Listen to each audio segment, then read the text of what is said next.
Hello, my name is Tjark Schütte. I'm a doctoral researcher here at the Leibniz Institute for Agricultural Engineering and Bioeconomy.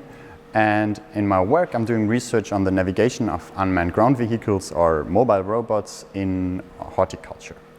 Specifically, I'm looking at how we can reuse data, for example, like drone imagery that we already collect here at ATB for plant monitoring or weed detection tasks. How can we use this data in order to improve the navigation and tell the robot basically where it needs to go and where it can and where it cannot go.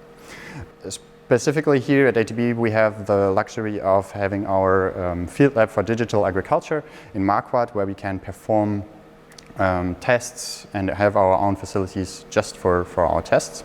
And we have the great combination of working together with interdisciplinary teams of, for example, horticultural experts or plant experts, as well as technical experts who work in the field of engineering.